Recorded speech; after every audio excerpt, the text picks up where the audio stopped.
Yeah, I know what the title and thumbnail say, and I mean it. But it was also a little bit of clickbait. All right, I don't mean the unit themselves are inherently well. I mean, actually, yeah. You know what? I mean the unit isn't fucking scary. Okay, they're not bad units.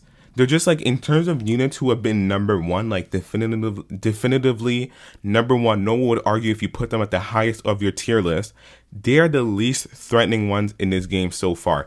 Everybody and their fucking grandma makes them out to be like the boogeyman. Like I know Goresh starts fucking shaking in his boots the second he sees them, or he goes like, which I can't blame him. They are strong units, yes, but I just feel like in terms of units who have been number one, they're not that scary. You want to know? You know what? The whole point of me making this video is to list off units who I thought were fucking scarier than 17 and 18. I mean at the height of the release, not now, obviously, since a lot of those units are now old. But start off with 18. Oh my. And I mean when her Zenkai came out, right? I remember when DB Legends Twitter released that they're going to do an 18 Zenkai, people were like, what the fuck is this? Some clown shit right here. She's not going to be good. She comes out and she absolutely destroys. Look at this. 20% damage inflicted every time using a strike arts. Just base strike damage, 40%. Gains 20 ki and more card draw speed whenever someone swaps out. Fucking extra damage against Saiyans and 40% of damage inflicted. It may not seem that good today in today's meta because obviously she's really fucking old. But back then when Saiyans were like easily the most ran team, every time I saw 18, I would be shitting bricks. I would be like, oh my lord. I would literally change how I played every time I faced an 18 because she would, I'm not joking, she would fucking kill units in like 2 to 4 cards easily. Go ahead and watch some old videos of people using her. She would kill off units so easily and her ultimate would nut tap any Saiyan. Does not matter what your typing was. I mean, well, if you're a red unit, you might have lived, but not very well, I'll tell you that. But she, oh my god, dude, she was fucking broken back then. Holy shit, she was like easily number one. I think her green card also, yeah, her green card also gave like strike damage. So she was just fucking blitzing through people. Another unit that's scary, Namek Goku. On release, on his Zenkai, he was really good, but I wouldn't say he was number one. He was really good though. But Namek Goku, when he originally came out, they literally had to change how a mechanic worked, how the float stepping worked. I mean, like, you know, how you would hold down your phone screen and you start floating back, or hold it forward and you start floating forward. They had to change how that worked a little bit because back then, when he released, holding back didn't waste your Vanish gauge or your key. Meaning, if a Namek Goku transformed and then started doing that bullshit, you know they had a blue card. And there wasn't really much you could do. You could tap blast and hope they fall for the bait. You could go for a strike card but then cancel it midway to hope that they fall for that bait. But if they didn't, then you kind of just had to sit there and hope that they made a first move out of boredom, but they kind of fucking controlled the area. And even after they changed that up, like fucking Namek Goku was still wrecking people, bro. Like his blue card was strong, the blast damage he would do was obscene. And then once he got a Zenkai, he was powerful again. I wouldn't say he was number one, but he was really fucking strong. Another unit that was really fucking strong, Red Gohan. When he came out, people were like, oh my goodness, Hybrid Saiyans and, well, mainly Sun Family was back on the map.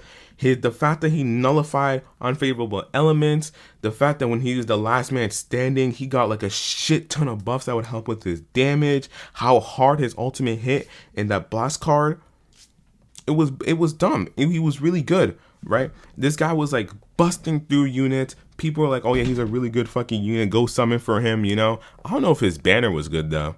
It doesn't matter. No Dragon Ball Legends banner is good anyways, they're all shit. But yeah, no, he was a really good number one unit. All right, the next one would be Vegito Blue. This guy, it did not even take one day for people to realize he was easily the number one unit in the game. All right, he was the first person in the game, I believe. Yeah, he was the first person in the game to have supreme impact damage on his ultimate. His ultimate hits you, you were dead. Okay. This guy was so good, even a 2-star Vegito Blue could solo teams. In fact, that's what I did. I remember pulling Vegito Blue, seeing how strong he was, and I was like, can he solo a team? Yeah, he can. He can easily solo teams. Like literally just bringing him by himself. I remember fucking making that video. I fucked up the editing on that video, by the way. Didn't know that until like a month later. So that's pretty cool. But yeah, like he would fuck your shit up. And don't forget the fact they had infinite combos, right? And also like the damage you would get when facing a melee type, a range type, and the fact that he get more card draw speed when facing a support type, which meant he could just combo longer. And if he was fighting a defense type, he would cut through a portion of their defense. My guy was number one. Like he was so fucking strong that Game Press, which is a semi-reliable tier list, honestly thought about making a new tier, God tier, that became a tier once Ultra Gogeta came out. But Vegeta Blue was so strong they actually considered making a completely new tier for him. That's how strong it was. They didn't even consider his Zeme tier. They considered him God tier. No one considers the androids God tier, right?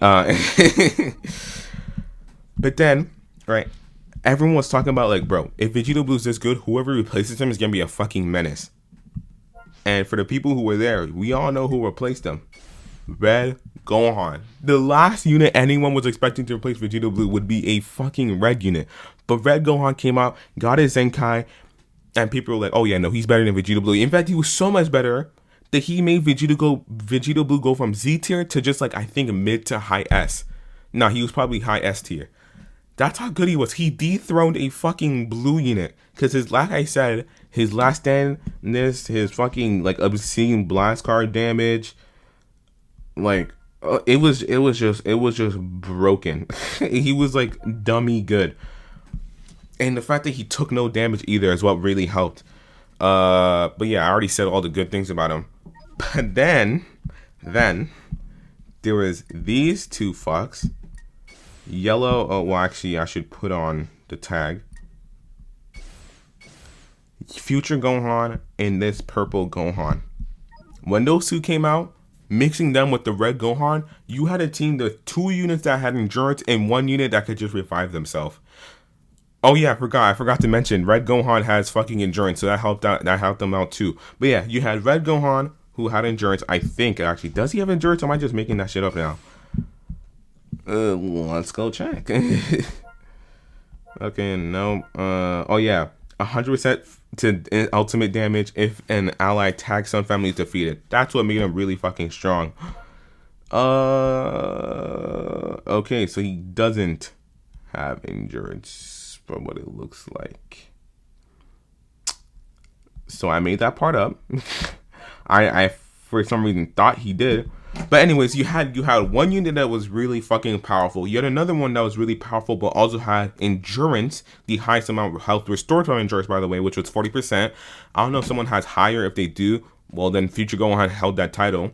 And then you had Purple Gohan, who was a powerful unit with a green card AoE that was also a revival unit, which means two of your members would take forever to kill, and the other one would also take forever to kill since they could restore their own health too, and would bust out extreme damage. Like, all 3 of these Gohans held Z tier for so long because their team was just like unbeatable. Like anytime someone faced the Gohan team, you'd be like, fuck me in the ass, dude. Like there's no point, I'm losing. I've never faced up against 17 and 18 and be like, oh, I'm losing. I'm like, oh, this is gonna be a difficult match, but I know I can still win. But when I faced Future Gohan, when I faced Namek Goku, when I faced Vegeta Blue, when I faced Android 18, I remember back then, them niggas were stumping so hard. I was just like, bro, I think I'm fucked. Vegeta Blue, I knew I was fucked. 18, I'm like, my Saiyan team is dead. Because I was running fusions, and unlike Dokkan, in Legends, fusions are considered Saiyans, or hybrid Saiyans if you're a hybrid fusion. And that would mean my team would get fucking decimated by Android 18.